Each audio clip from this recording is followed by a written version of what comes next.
গত শুক্রবারের ভূমিকম্পর ক্ষতিগ্রস্ত নিয়ে খবরে বাংলাদেশ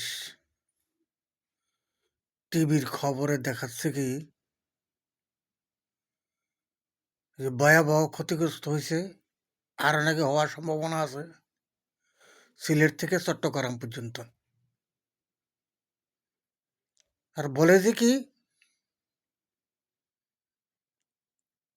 এই আশঙ্কার থেকে রক্ষা পাওয়া এবং ভারিয়া আসা কোনো সম্ভব না। কত বড় বেঈমান! যে আল্লাহর খায়, যে আল্লাহর দুনিয়ায় বাস করে, যে আল্লাহ খায়, যে আল্লাহ পড়ায়, যে আল্লাহ বাঁচাই রাখছে, আল্লাহকে অস্বীকার করে। কত বড় মির্জাফর! আল্লাহর সাথে বেইমানি করে। এখান থেকে বাড়ি আসার কোনো রাস্তা নাই।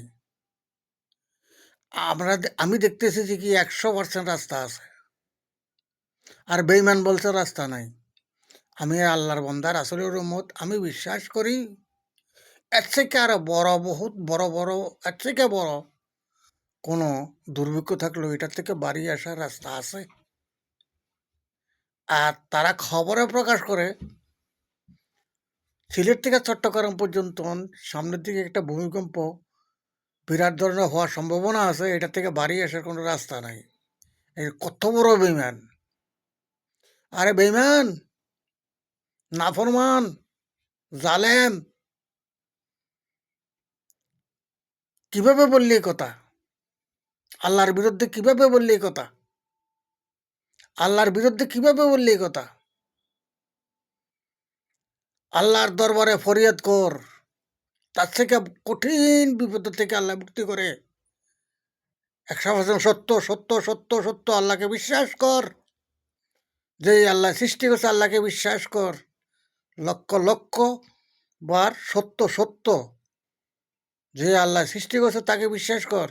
তার থেকে কঠিন কোনো কিছু থাকলো সেটার থেকেও আল্লাহ রক্ষা করে, যদি আল্লাহর কাছে ক্ষমা চাও। তোমরা আল্লাহর কাছে ক্ষমা চাও। ক্ষমা চাবি না, আল্লাহর বিরুদ্ধে গান গাবি। কত বড় ডাকাত! চিন্তা করে দেখছেন? দর্শক, আপনারা ভিডিওটা একটু লাভ শেয়ার করে দেন, আর 10 জনের দেখার জন্য, হুঁশিয়ার হওয়ার জন্য, আল্লাহর বিরোধিতা না করার জন্য। আল্লাহর বিরোধিতা